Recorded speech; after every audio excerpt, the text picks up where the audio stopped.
The evening show starts now. This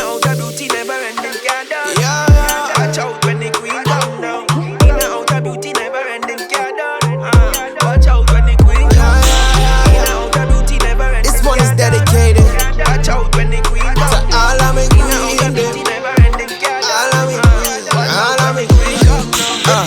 I heard you had a rough day yesterday.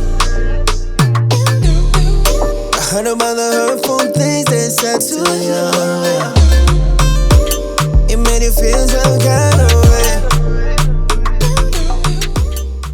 way. Hey guys, welcome to the evening show, and excited always to be with you right here, YouTube. I hope you've subscribed and done everything possible to make sure that you don't miss it. All right, every Sunday, always with me, my beautiful co-host Melina the Silva, Rachel Cowie-Clarke, and someone told me I don't say my name, Cudjoe. All right, so for those that don't know, Cudjoe. Ladies, another episode, another day, another Sunday. Time's a ticking. I'm definitely thankful. Gotta say thanks to Twigs Naturals for always providing us with lovely Cup tea. of tea.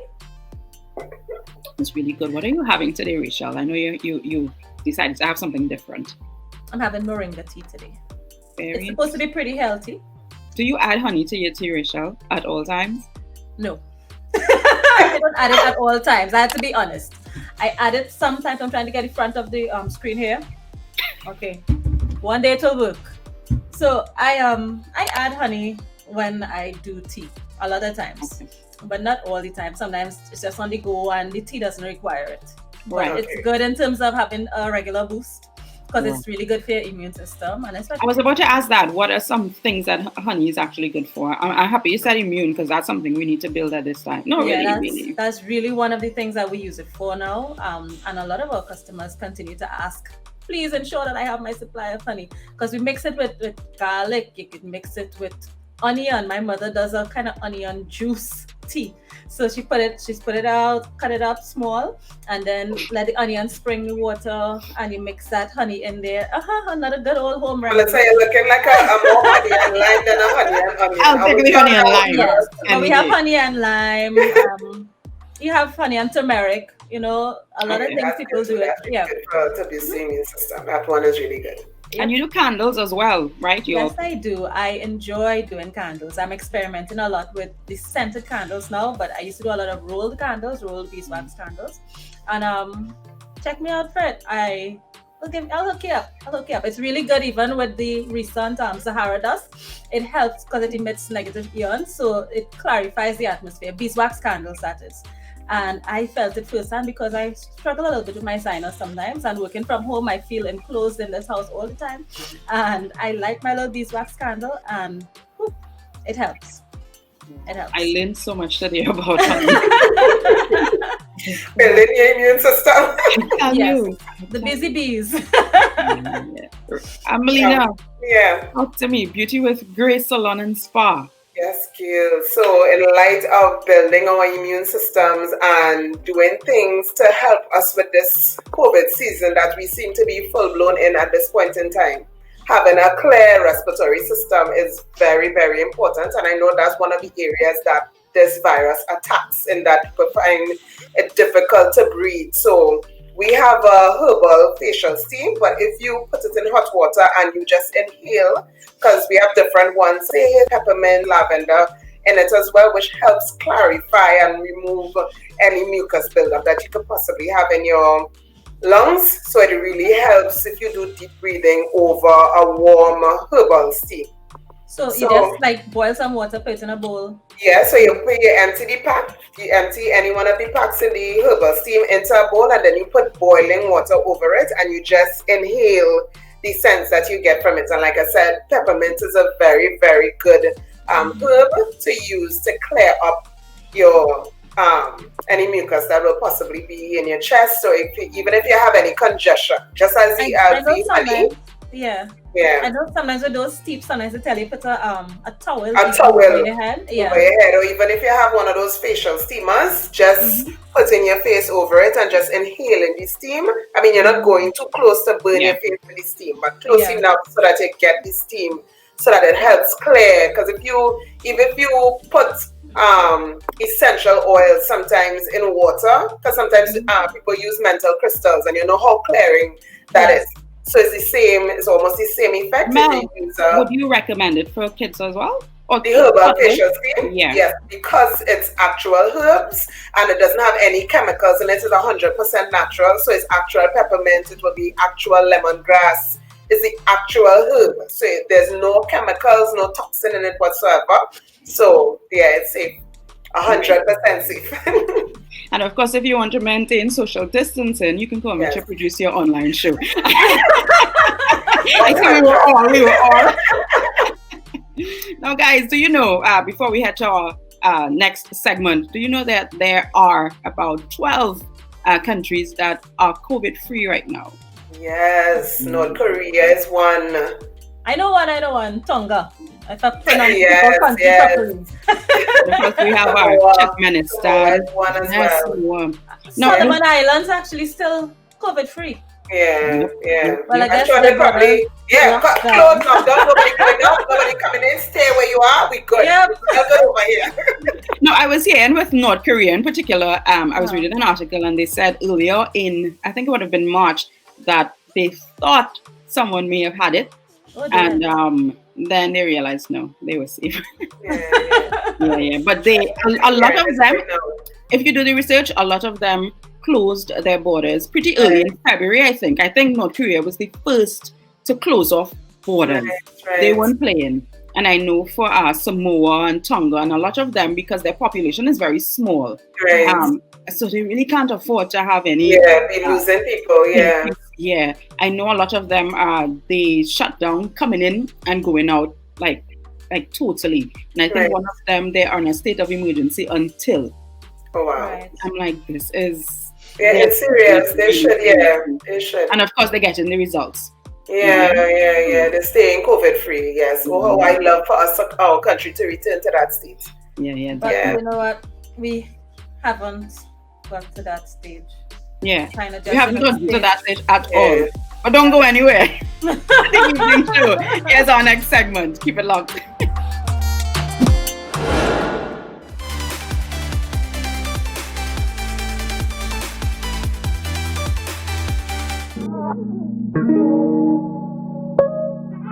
Hi everyone, I'm Shadi with Park Place Realty. I hope everyone's doing okay during this pandemic. I know a lot of things have changed for all of us. However, we have to keep pushing on. So today, let's talk about how to prepare your home for sale. And the first thing you'd need to do is to try on the shoes. Try on the shoes? Yes.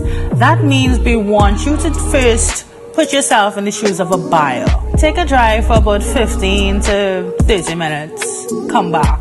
And when you return, does your landscaping look okay? How's the exterior of the house? Was the pathway to your home in good condition? Was the grass cut? Now let's walk inside. Is your house cluttered? Does it smell? Pet odor, sweaty kids, cigarettes, marijuana, no judgment. Do you have dark rooms in your house? Is there enough natural light? Now be honest with yourself.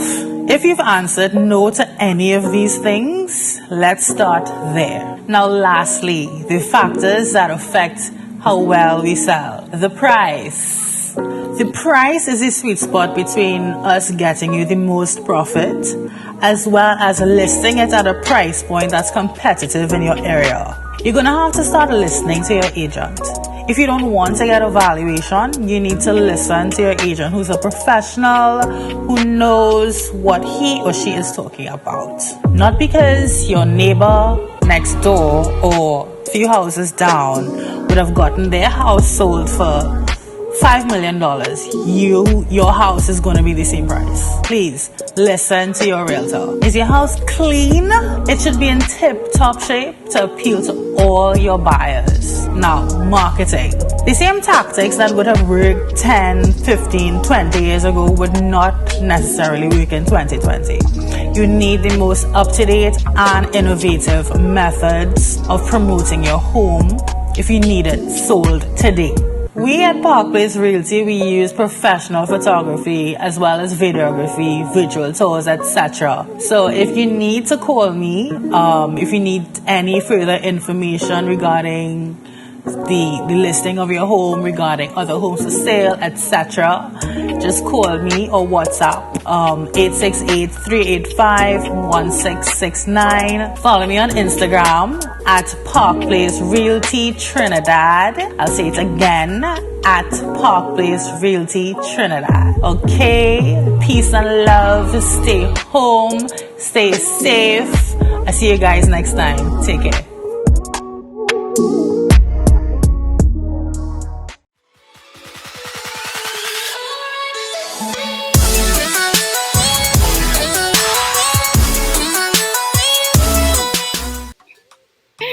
Hey guys, welcome back to the evening show. We may be looking a bit weird on your screens right now, but this is how you look when you wear your mask the incorrect way. We see folks with it below. Because you can't breathe properly. Stop it. This is not protecting you from anything. Stop it. Okay, people. This is then you need to cover your nose. This is your nose, and this is your mouth. Both need to be covered. Okay. Yeah. Both. You need to ensure it's properly. I mean, and this is to protect you. I know a lot of people wear these shields as well to protect their eyes because they've been saying, WHO has been saying, your eyes, your nose, your mouth. You want to ensure that the virus doesn't enter any of those, right? Mm-hmm. If it's on your skin, that's fine because it's a surface area. You can wash that, get rid of it. And you don't want to be without your mask. You don't want to be, think about it. There I am talking, you're talking with me. Your mask is under your nose and you're saying, yeah, you're safe. No, I'm not safe, especially if I'm not wearing a mask. Because that, the little, what they call them, droplets, will be going into my eye. Correct. Yeah, and we don't really use the shields as we're not big on shields here. I'm seeing it. It's happening. But we don't use these shields regularly. Most of us wear our mask or don't wear our mask. Yes. So therefore, we always need to ensure we're covering. And of course, the proper way, you get your mask. Yeah, I got my name. You use your edges. You cover around your ears.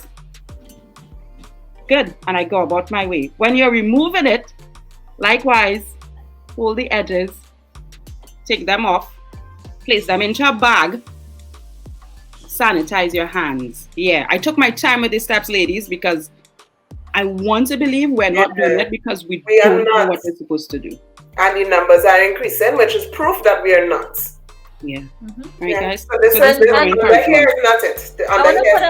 I want to put a plug in for family gatherings. You know, sometimes you go to visit your mother or your brother or somebody who doesn't live in your same household. Okay? You don't know where that person has been. Please, it's okay to wear your mask, even if it's family.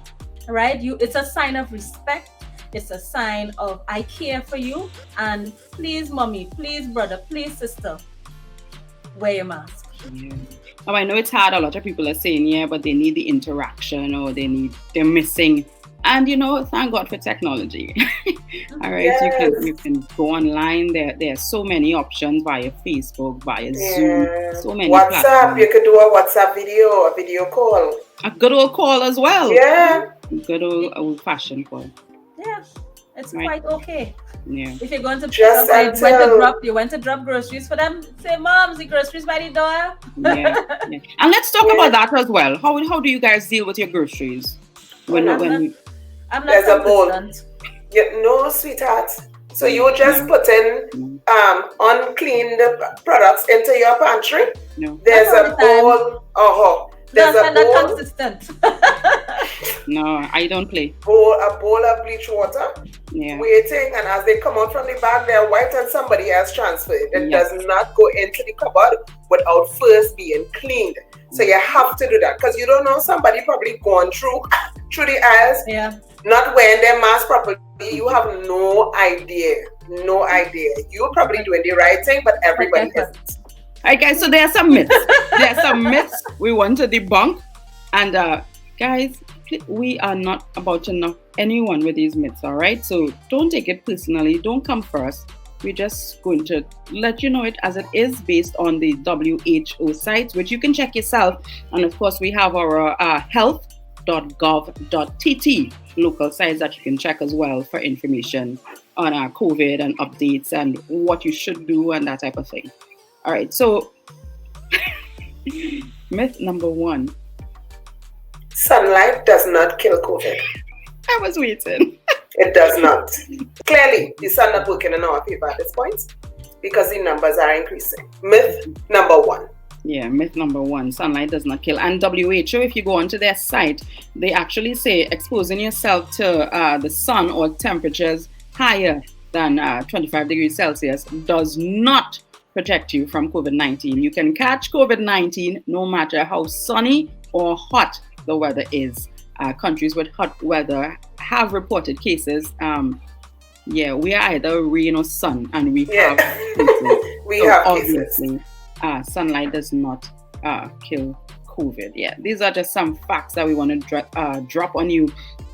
Alcohol, though, a lot of people have been saying, if I drink it, then it's going to kill the bacteria and that type of thing.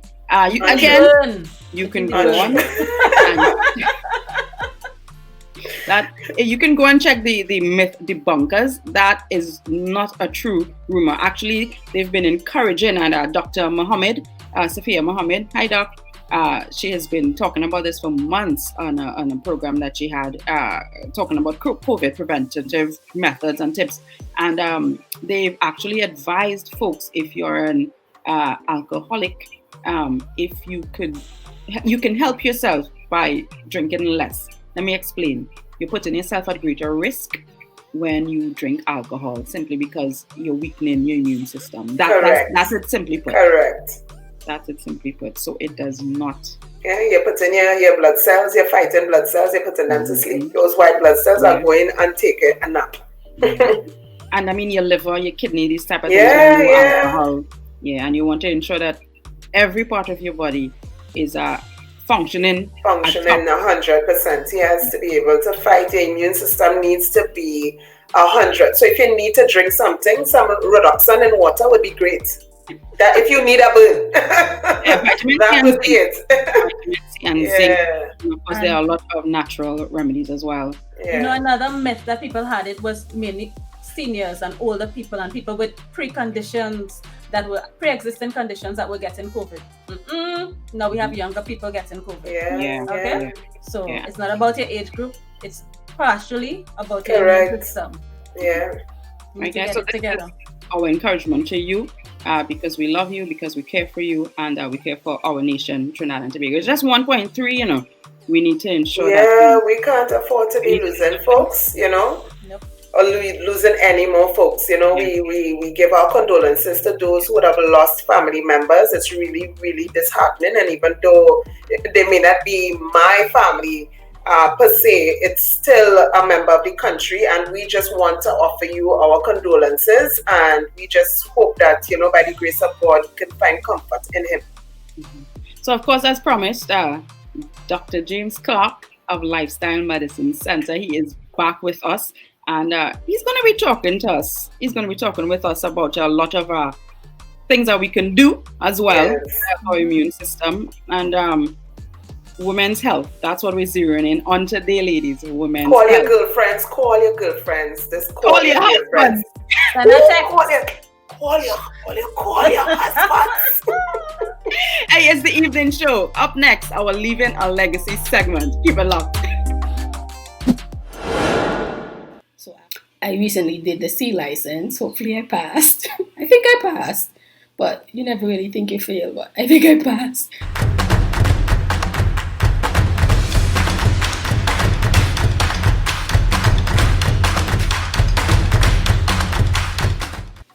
My name is Akeilah Hillhouse. Professionally, I am a marketing and graphics designer.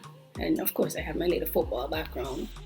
I would say football is my backbone. Because of football, I was able to get a scholarship to the US to study marketing, and later on I decided to pair it with graphics. Football has given me so much, so it's only right that I give back to football, and it's because of that I decided to go into coaching. I am currently a CONCACAF licensed coach. 2 weeks before I decided to do coaching, CONCACAF started the licensing program throughout CONCACAF, and lo and behold, they were doing it in Antigua. I think my love for coaching has somehow led me into the administrative aspect of football too, because I am currently the president for my local football club. I am also a vice president for the ABFA, the Antigua and Barbuda Football Association. I feel like I've been playing all my life, to be honest with you. I think I started at 9, 10, and the rest is history. I think my greatest moment on the field was the first time I played for my country on home turf. Home turf. There's something about playing for your country, but when you play on home turf, there's a different feeling. There's a different sense of pride that you cannot explain. The second one would be after completing my ACL, my first ACL surgery in Trinidad. I did it in Trinidad. After doing that, came home, did rehab, and got the opportunity to go back home, to go back to Trinidad and play with the national team, practice with the national team down there. And Trinidad at the time had one of the greatest female programs in the Caribbean. So as we would say in today's lingo, it was lit. Balancing academics and football for me was all about applying myself. Whenever I would slack off, I would always hear my mom's voice in my head. She had this saying where she would be like, why leave for tomorrow what you can do today? For tomorrow is not promised. Sounding all biblical. She probably got it from the Bible. And so whenever procrastination would creep in, I would hear her saying that, and I would just get up and get it done. I believe I set goals, achieve them, celebrate the moment, and move on to the next. It is important to, I think the most important thing is no matter how small a goal you set and you achieve it, is to celebrate, reward yourself. A piece of chocolate cake, baby. I love food.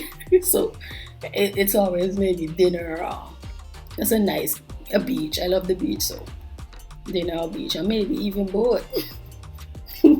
I was probably 13 or 14, and at the beginning of the football season in high school, I wrote down how many goals I wanted to score. Bear in mind, I had no idea what I was doing.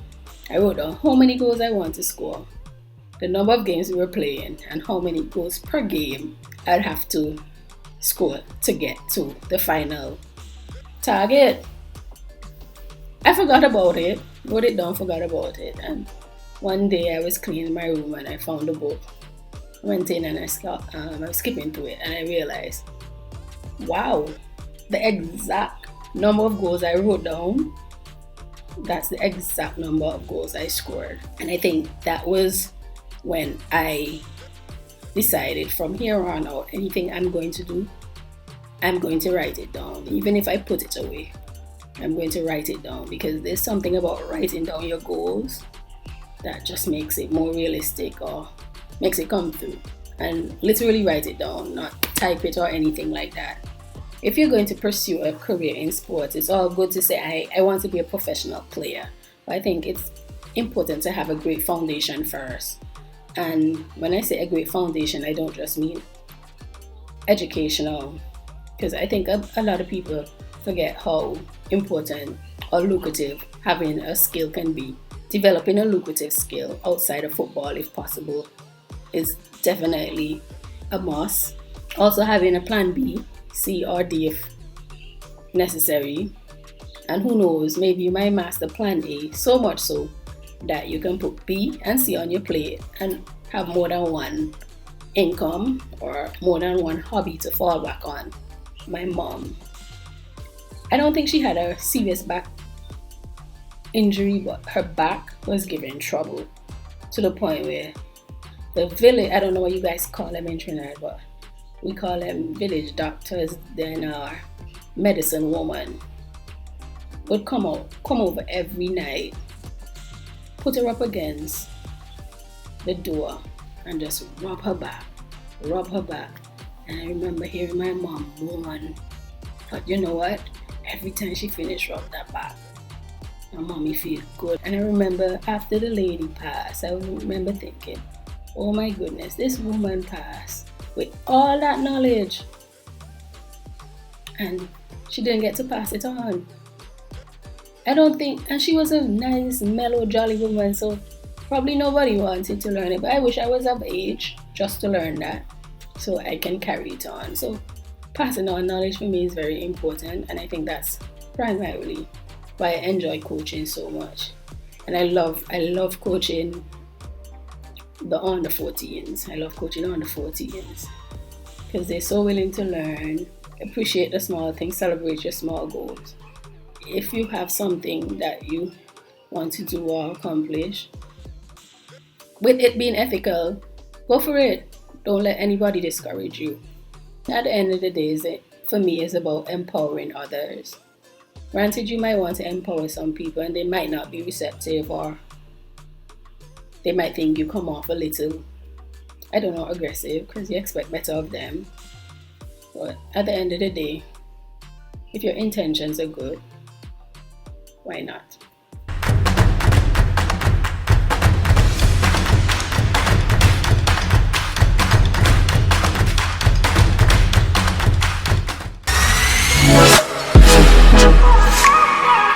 Hey guys, welcome back, the evening show, and with us, as promised, Dr. James Clarke, 34 years in the wellness industry, naturopath, co-owner of Lifestyle Medicine Center, no stranger to us here on the evening show. Dr. Clarke, welcome back. Hi. Well, it's a pleasure. Thank you. I didn't expect to be back so soon, but I am glad. I mean, We are as well. yes. By popular demand. Yes, we got rave reviews. Oh, great. Folks Yes. definitely enjoyed what you had to share with us the last time you were here with us. And today I know we want to waste no time and zoom in specifically on health and wellness, but women's issues. So, ladies, if your husbands are around, I encourage you, go get them. This is one episode they need to be around for. Okay, hold on. Let me go and call him. So, Dr. Clarke, Yes. obviously I deal with women on a regular basis. And so I tend to hear a lot of the issues. So I have a few. I want us to talk about PMS. I want us to talk about fibroids. I want us to talk about PCOS. So I want to find out from you exactly what is the difference, first of all, between polycystic ovarian syndrome and uterine fibroids. Oh, well, the very fact that the tissue of itself in the both things are totally different. Okay. In polycystic ovary syndromes, it is not a fibrous tissue to start with. While they all has some sort of relations as far as they're all hormonal issues, but if you were to check the tissue of the things themselves, like in fibroid, just as the term suggests, fibroids has a fibrous type of a tissue in itself. And this is why when you're treating that in a natural format, when you're using nutrition and so to treat it, that usually takes a little longer than the polycystic ovary syndrome treatment. While they're all hormonal, but to deal with the fibroids, with the type of tissue, that takes a lot longer to break down. I have some friends, they have done surgeries to remove both polycystic ovaries as well as fibroids. Is there something you can do to prevent, well, they've removed it so that they can speed up the process of getting pregnant. Is there things that they could probably do that will increase their chances? Well, always we have to look as to why we got it in the first place. Right. And usually when we're talking about either of the two, we're talking about hormonal issues. And we have to look at what it is we do that throws our hormones off that much to the point that your body would create that. And I would just share something here. I started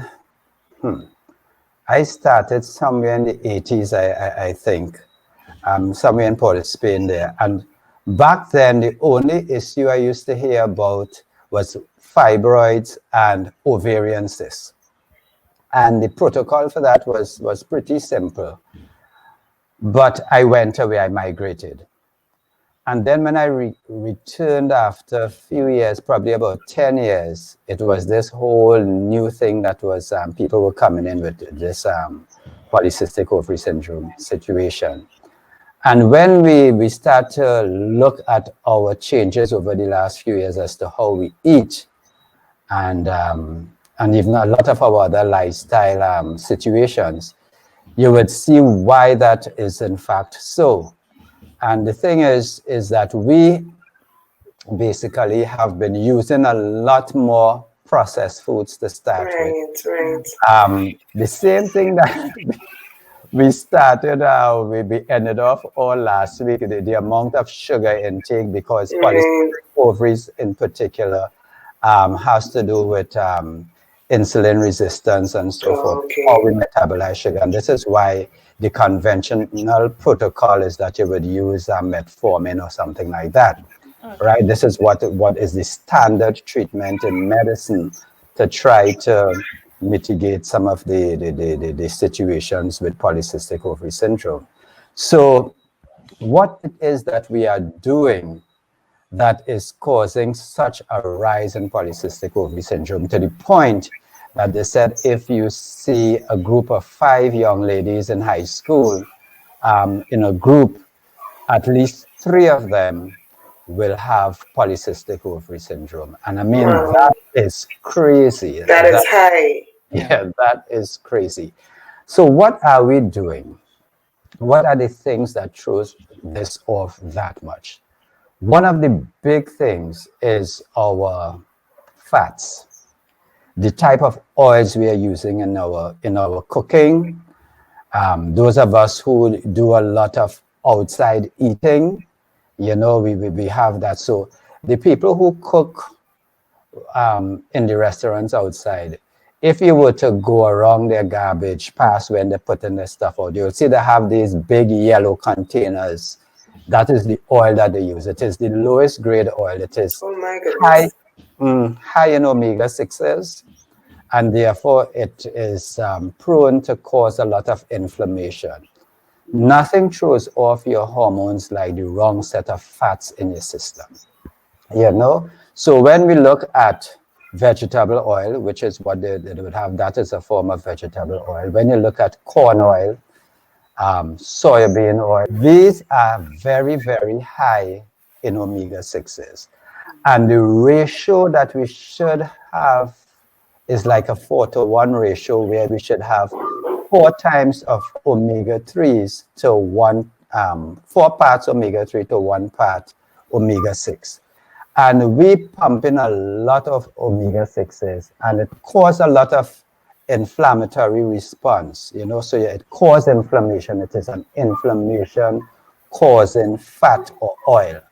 And that in itself throws off the hormones in a big way. It throws off the balance between estrogen and progesterone. It increases cortisol and so forth, you know, which is one of your stress hormones and so on. Once that starts happening, you find that the hormones generally are off, because, as I said, it throws off the balance between estrogen and progesterone. And once you're, yes. Are any of these things actually hereditary? Or is it really that you, because I know a lot of times people say my mother had fibroids, my cousin had it, my sister-in-law, somebody else a few generations down had polycystic, and you feel like you're destined to get it. Is it that this is something, I know before you said genetics? It loads the gun. It loads the gun, but lifestyle pulls the trigger, something like that you said. Exactly. It is one of those scenarios as well, because I mean, sometimes you feel like hormones is not something you have much control over. You just feel like, okay, you've learned that you have a hormone imbalance, but it's not something you could test at home and say, all right, my estrogen is low or my estrogen is high. You know, so in terms of taking control of it or even recognizing the symptoms early that, you know, my hormones may be off. Understand that all these things are related to lifestyle diseases, all of them. You know, so you take control right away by making some changes in the lifestyle. So, as I said, the omega-6s are big in that. Processed foods, big as far as that is concerned. When we're talking about the sugar intake, again, refined sugar. So let me just specify your refined sugar, the level of refined sugar that you consume. That too impacts your hormones. So we're saying if we're going to make a change, so let us say we have had this running through the family tree. So it went a few generations prior. Does that really mean that you are destined to come down with PCOS and stuff like that? No. The answer is no. You're only prone to come down with it if you continue to eat the very said way, if you continue with the same lifestyle. So you have to break what we would call the generational curse. You know, we would think about generational curse from just a spiritual sense. But it is actually, it goes further than that. So if there's a lifestyle of eating, if there is a way that we cooked for generations and that is passed on. Trinidadians cook with golden ray. You know, that was my dad's favorite thing, you know. He said, you know, he is in a facility and he said, these people just cannot cook. They have no golden ray is a basic part of cooking. You know, but it is not your best stuff. The vegetable oils that they use to do these things are not the best thing for you. So when you're choosing your oils, you want to choose oils and fats that are healthy, that has lots of omegas. So I call a few oils that that would contribute highly to your omega-6 levels. So let me speak a little bit as to what would produce your or give you a lot of omega-3s. So we are talking from your olive oil, which is a better oil, which, by the way, you do not cook with because olive oil cannot take heat. Okay. You know, so you could do a little sauteing on low fire, but you cannot fry stuff in olive oil. And frying is an issue in the first place, but you cannot fry stuff in olive oil. Once it is getting that level of heat, you're going to damage a lot of the stuff in it, and you're going to cause it to oxidize. And oxidation causes problems. So olive oil is to put as a topping and stuff and so forth. You put some in your salads and stuff like that. So you would get some omega-3s from your olive oil. If you're doing fish, like high fatty fish, you're talking about sardines, tunas, salmon, and so forth, lots of omega-3 there. If you're dealing with seeds, we'll be talking about chia seeds, nice ratio of omega-3 to omega-6, and also your flaxseed, which you call linseed as well. That also gives you a good ratio of omega-3s compared to omega-6. When avocado is in season, make good use of it. Amen. Amen. I'm saying amen. You have, you know, really good fats there. One of my friends calls it God's butter. Yes. You know? Yes, and it's really good. So make use of that. So what I would suggest to people is, as you're making shakes and smoothies and stuff like that, add your chia seeds, add your flax seeds and stuff like that, add your walnuts to that, and so forth. So there are a lot of things that you could get really good quality omega-3s from. Spinach and all of that also give you some omega-3. So you would get some omega-3s and very leafy green vegetables. If you into supplementation, apart from your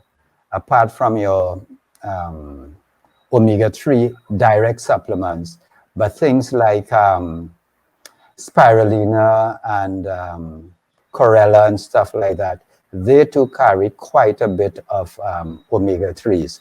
So you're looking to up your omega-3s, and keep your omega-6s down. Now, Doc, before you move on, I just want to ask about the oil. I've heard so many, people are probably wondering, you said we can't fry with olive oil. What do we use? I've heard mixed reviews on the coconut oil. Coconut oil, I was about to ask. Yes, you can use the coconut oil. I am going to stand before coconut oil. The only problem I had with coconut oil, and I do not know how CJ process their oil right now. I remember looking a few years well ago as to what their process was, and I did not like the processing. So it had too many chemicals involved in the processing back then. I do not know what the processing is right now, so I cannot speak too much. But we purchased one of the smallest bottle of coconut oil, the regular ones that you have outside there. None of the cold press per se and stuff like that, the regular ones. But that lasts us about a month for two of us, basically, that cook. Do you fry because anything? Very rare. No, we have an air fryer for that. Oh, yeah. Yeah, so we use an air fryer. It is breaded and all that kind of stuff, put it in the air fryer. And it comes out pretty good. Sometimes you have to it wouldn't be the same way as if you're using oil frying, but it tastes good nevertheless, and it works pretty well. Right? So we just have to kind of innovate to make sure that we could continue to ovulate. I like it. As long as you want to procreate. So because we've been talking polycystic ovaries, and polycystic ovaries is one of the things that gets in your way of ovulation and reproduction and stuff like that. So those are some of the tips, but generally what we really need to do is to really make right and better lifestyle choices. There's no way of getting around that. You could supplement as much as you want, but supplementation is not substitution for better choices. So you have to make better choices. I'm going to switch a little off topic here. And we are talking about the COVID season. Even in this season, more than ever now, we need to be giving our bodies the best quality food ever. You understand? We need to look at what we are consuming. We need to look at our general lifestyle pattern. We need to get in the exercises and so forth. We need to get in as much sleep as we need and stuff like that. But we need to do everything that is possible to give our body the competitive edge so that it would be able to deal with the COVID. But beyond COVID, we come to our general health.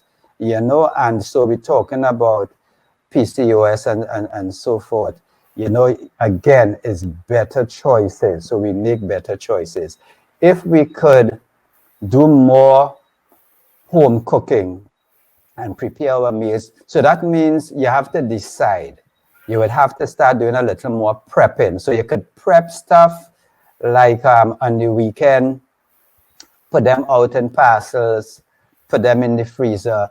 All of that makes life easy so that you could cook on the go, and make things easier for yourself. Because if you have to now start to cook in the morning and you're now putting together everything and now prepping, then that tends to be crazy. I think it's easy for us now because I think since March, April, most of us have been eating more home cooked food due to the whole COVID pandemic.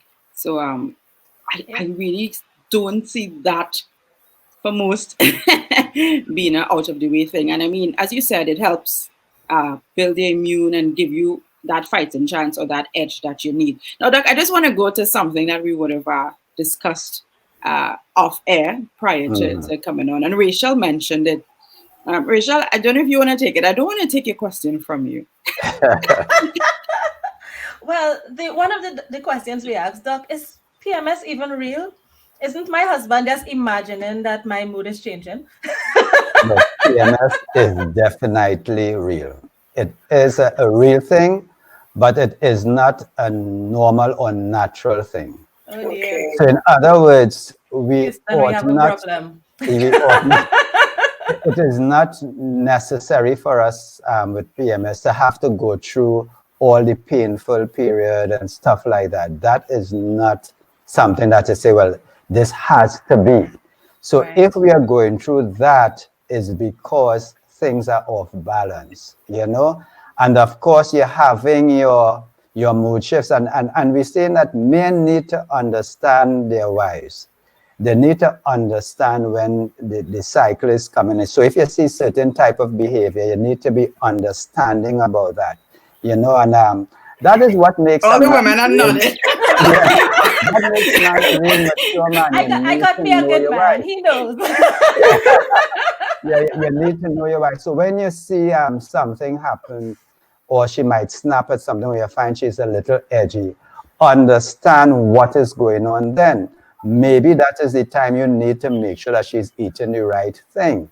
You know, so you probably need to help in the kitchen or get her stuff that is going to help with the balancing off of that. Because, as I said, it is something that is real, but it is not necessary.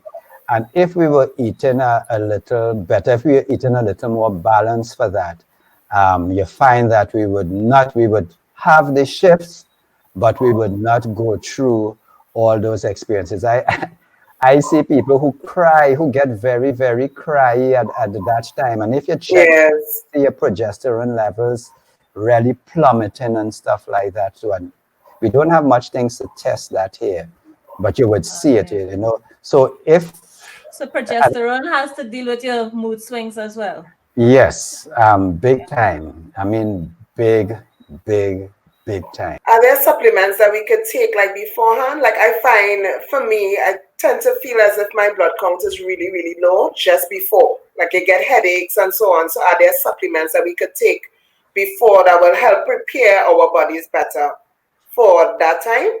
Yes, certainly. And I recommend, well, at the center here, we use two basic supplements when it comes to dealing with iron levels and B vitamin levels and your zinc and stuff like that. One is called Hemaplex, which is a tablet or capsule that builds up blood extremely fast.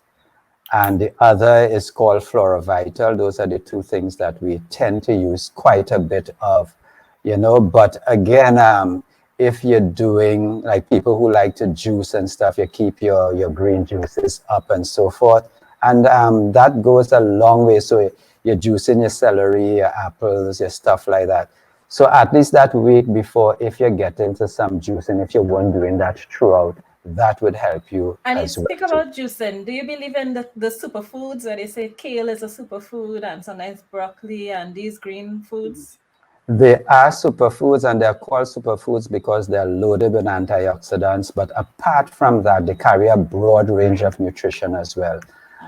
So one of the big superfoods that you don't hear being spoken much about would be watercress. You can't take it in high amounts, particularly juicing and so forth.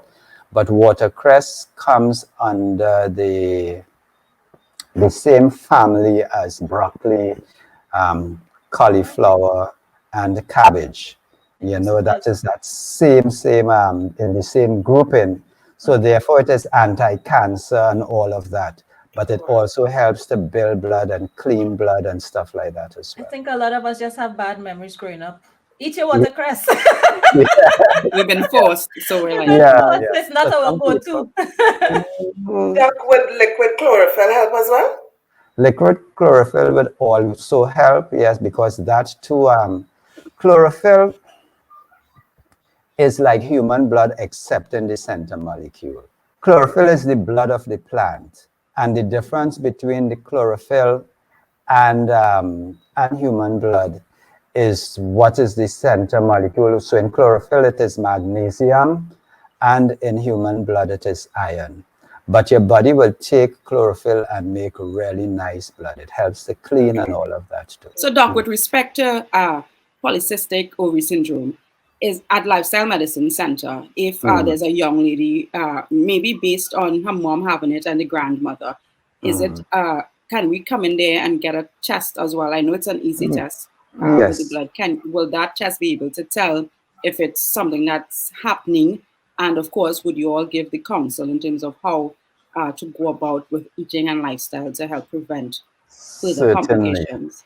Yes, certainly. Certainly you could come in because we're able to see that quite easily. We're able to see hormonal imbalances. So just from the blood itself, both in the live blood and in the oxidative stress test, we are able to see hormonal imbalances.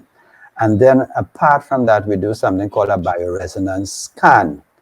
That too is going to show us some hormonal issues. It's going to show like levels of progesterone and estrogen and stuff like that. So we are able to actually see that. But more than seeing that is working with the clients to help them to make the right changes and to make it easy, to make it smooth, let it be a smooth thing. So it is not a painful transition to eating properly. So we spend actually doing the blood and the bioresonance scan, that time slot is pretty short, but we spend a great deal of time with the client as far as counseling, helping them to understand how their lifestyle have brought on their present situation, what they need to do. So we have a beautiful and knowledgeable young lady here, Miss Caroline Singh. And Caroline is able to spend, quality time. We take between an hour and a half to 2 hours with each client. You know, we do not rush people out quickly. We spend the time with them. So when they leave here, like one lady left and she said, you know, Doc, it was great. I love the experience, you know, that you are the doctor. She said, but that time with Caroline was really, really great. You know, because Caroline takes the last end of it and she might spend 45 minutes to an hour with you, depending on what it is you're going through. And because she has this wealth of knowledge and wealth of experience, because she herself can do all the blood and everything, it's just that we work as a team, you know, and as I said, I realized I'm the co-owner of Lifestyle Medicine, so she's the other business partner. People who have come to us over the years looking to get pregnant, you know, and so forth, we have to basically warn them, you know, that they need to, they honestly need to wait. We prefer that they wait for about 3 months, because sometimes in the first month of making shift, they could get pregnant. You know, and we know people who have been hopping the plane to Barbados before Barbados set up a center here to go to that fertility clinic. We know how to get the fallopian tubes clean. You know how to balance out the hormones, how to deal with the polycystic ovaries and stuff like that. So couples who are looking and who have been trying and haven't had success, you know, along with some prayer and your belief and all of that, we are able to help you get there. We are not God, and you know, God is the giver of life, but we could certainly assist you if you are having a physical problem as well as if you are having an emotional problem. Doc, I have just one final question for you. Based on what you've seen and your field, what would you say is the number one health issue that women are facing today? Cancer is a big issue. It is a big issue, and it is a scary issue. And this is why it behooves women to really make a big shift. Diabetes is another issue that is big time, because you have diabetes even due to pregnancy and stuff like that. And of course, we have the hormonal issues. And the hormonal issues are linked to almost all of those other issues as well. Well, Doc, again, Thank you so much for taking the time to be with us. Someone said, hey, we're going to have to do a series. I still have a question. Like, I want to know what are the signs, like because from teenage you start to have hormonal imbalance, and you will miss a period, and then you realize it coming every other month, and that could be an early sign of fibroids. When do you know when to check what's just a hormonal issue or when it is actually something serious? Or if your body was just stressed, because sometimes you're stressed, your period delayed, and it starts back the cycle the next month. So we need to have him back again. We might need to. Yes. I'm available. We'll make you a co-host. I enjoy the company. That's the truth. I enjoy the company, so it will always be a pleasure for me to be back on. Very well. So Doc, you have a great one. Thanks so much. Okay, the same to you. It's the evening show, folks. Don't go anywhere. We'll be right back.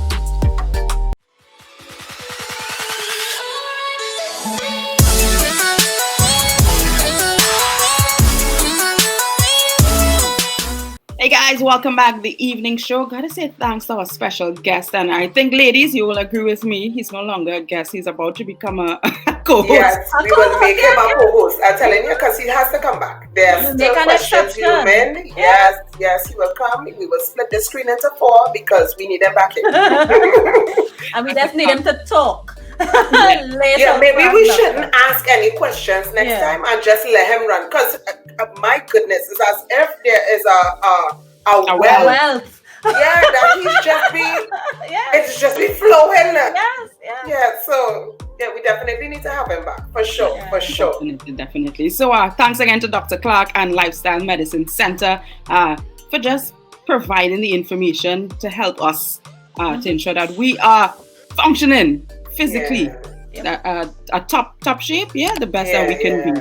The best version of ourselves. Definitely. Health-wise, thank you as well, our viewers, for following, for liking, for sharing. For encouragement. Continue leaving your comments. Let us know if you have questions as well. Leave your questions, leave your comments, and we'll be sure to answer it. I think I have to leave that. Leave your questions in the comment section below. Just in case you have questions for the next time we have Dr. Clarke, that'll be great. But we'll definitely create a segment just for them, just for questions. You ask your questions and we'll get the answers for you. How does that sound? That sounds fantastic. That sounds great. Beautiful. Guys, thanks again. Do have yourself a great week. Be safe out there. Wear your mask. Up over nose mouth. Up over nose mouth. Mel Cudjoe saying bye for now. Melina de Silva, Rachel Cowie-Clarke. Bye. Bye.